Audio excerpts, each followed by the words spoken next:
Вот не поверите, да, Тео Ван Гог, может быть, слышали про него? Если не слышали, то есть у него была галерея своя. А картины писал Ван Гог. Он не мог продать его картины. У него своя художественная галерея, он продавал картины. Не мог продать своего брата картины.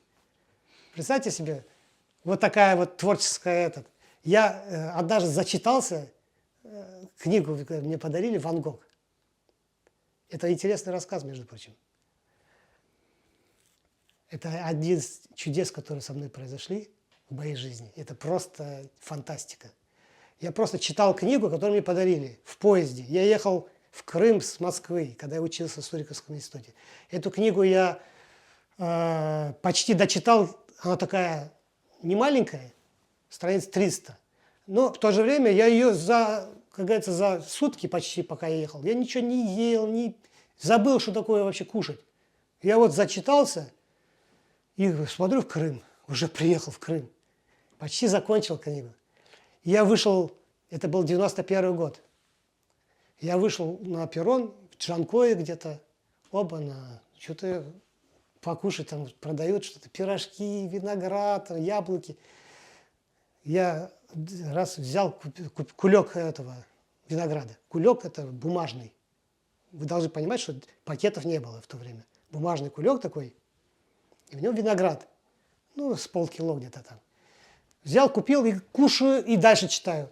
Съел весь виноград, бумагу, то есть вот эту хочу выкинуть. А потом посмотрел внимательно. Там, значит, на этой бумаге, значит, страницы журнала вырванные, где-то середина журнала. И, значит, здесь репродукции Ван Гога, здесь репродукция Ван Гога, там репродукция Ван Гога, там биография на одну страницу. Все, что я читал, коротко на биографии, и кроме Ван Гога ничего нету. Вот 2 листочка. И я, короче, за голову схватился, думал, вот со мной столько раз случалось вот это чудо, вот со мной вот это постоянно. Когда что-то случается, я не могу понять, объяснения не могу дать этому всему. И я читаю книгу про Ван Гога, и тут журнал про Ван Гога, и я такой весь показываю здесь, все, весь вагон, все на ушах, они смотрят, это все реально, да, вот свидетели. Удивительно. Я говорю, что-то здесь в этом есть, это не просто так. Ну, потом через неделю возвращаюсь в Москву, на выставку со сметами идем, на Крымский вал, выставочный зал 4-этажный.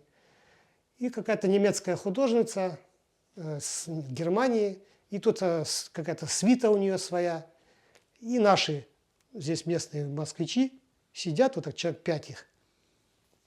И мы со Сметом ходим, смотрим, нам рамочки нравятся. Такая красивая. А картина так себе. Рамочка, ох, какая. Это было для нас удивительно в то время, рамки. Смотри, какая рамка. Ну, да, все рамки посмотрели, все разные, все красивые. По-татарски, в общем. Да, короче, это картины.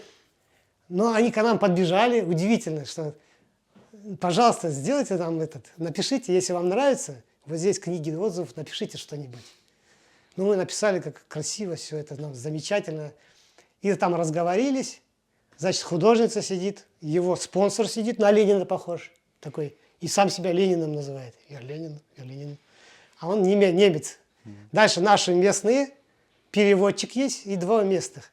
Одна из местных москвичка крымско-татарского происхождения. Значит, мама крымско-татарка, папа не крымский татарин. Значит, она, а вы кто? Вы татары крымские. Я тоже татарка по матери. И разговорились, и начали общаться.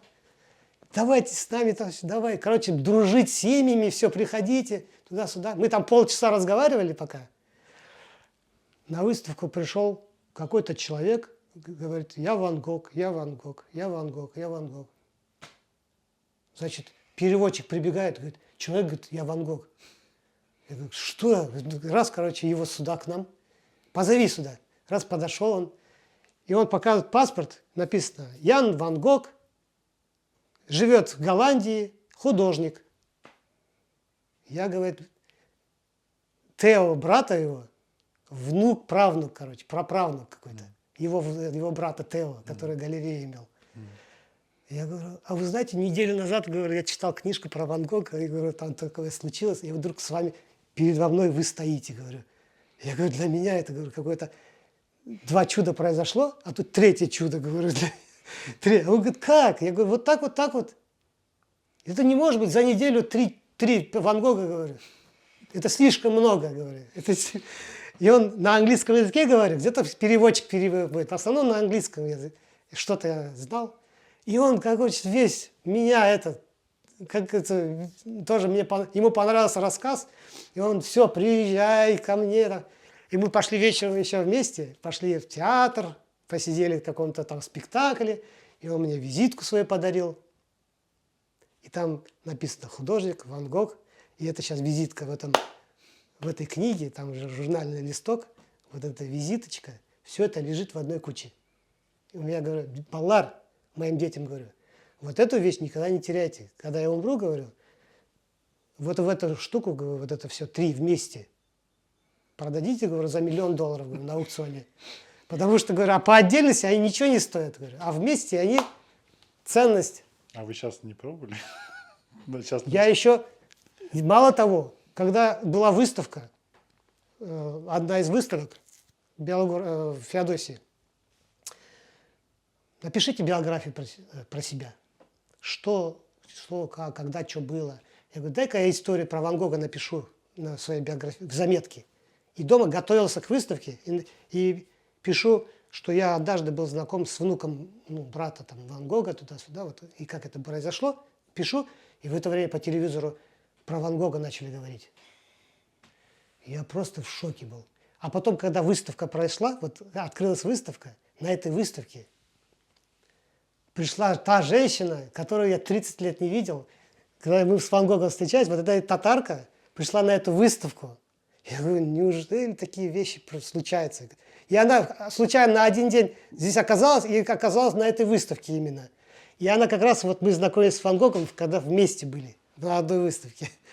То есть сколько раз это все произошло. И теперь я что хочу сказать? Ну, разве бывают случайности в жизни, если бы он не Аллах?